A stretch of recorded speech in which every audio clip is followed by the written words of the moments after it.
Bonjour, aujourd'hui nous sommes présents pour vous présenter une œuvre d'art de l'artiste coréenne Cho Gui-ok et plus précisément une série de ses peintures de sa dernière exposition.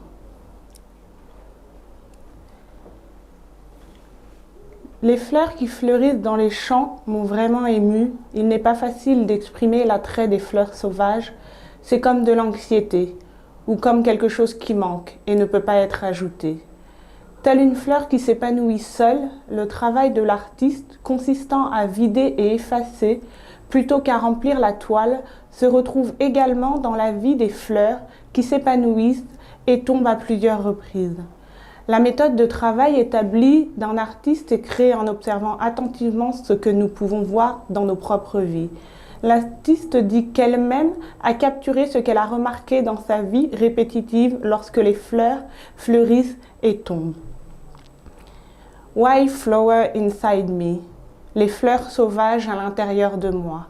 Je vais vous lire à présent quelques extraits du notebook de l'artiste pendant qu'elle a peint ses différentes œuvres. En dessinant, je veux être libre de dessiner aussi. Je veux dessiner une image qui m'apparaît au fur et à mesure, pas celle que l'artiste veut. Je veux que les points, les lignes, les plans et les couleurs s'harmonisent les uns avec les autres dans le tableau, afin que ceux qui se trouvent devant le tableau puissent ressentir le message communiqué par celui-ci.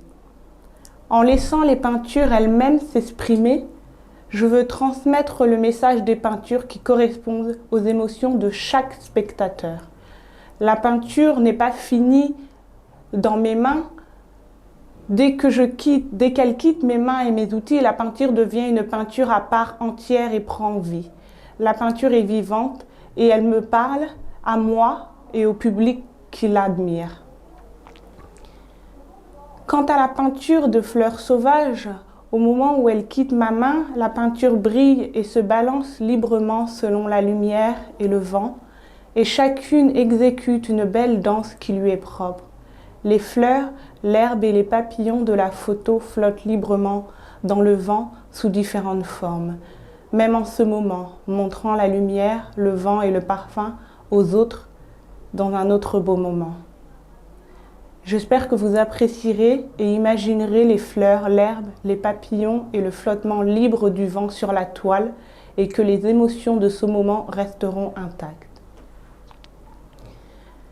Il y a plusieurs critiques d'art par rapport à ces différents tableaux de Cho Gui-ok.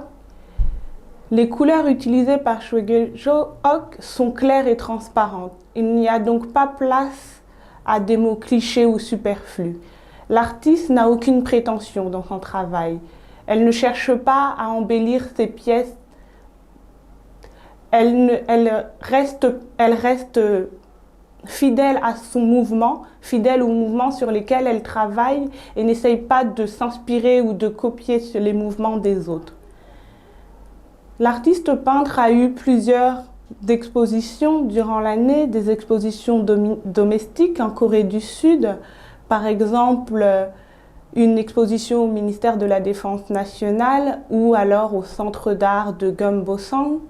Elle a pu aussi, malgré ces 2 années de Covid, faire des expositions à l'étranger, par exemple en 2020 en Allemagne ou en 2018 à Shanghai.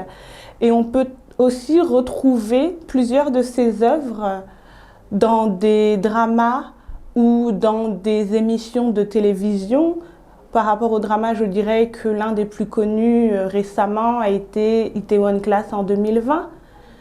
Elle travaille aussi en partenariat avec d'autres artistes. Donc désormais, je vais vous lire une critique de Kim Jong-un, qui est un critique d'art par rapport à cette série d'œuvres. Un voyage olfactif nostalgique de fleurs sauvages. L'historien de l'art N. Delmer a déclaré qu'il voyageait seul après que la peinture ait quitté les mains de l'artiste. Dans les fleurs sauvages de Cho Gui-ok, il s'agit de peintures dans lesquelles des fleurs qui s'épanouissent à l'état sauvage se rassemblent et sortent de la toile pour devenir des fleurs pour nous. Il s'agit d'une œuvre qui contient le désir de l'artiste de devenir un message de guérison. Un message de guérison et de force pour ceux qui ont perdu espoir et qui ont oublié l'amour. De par ces quelques œuvres, j'espère avoir pu apporter un peu un message de guérison et aussi d'espoir pour ceux qui restent chez vous.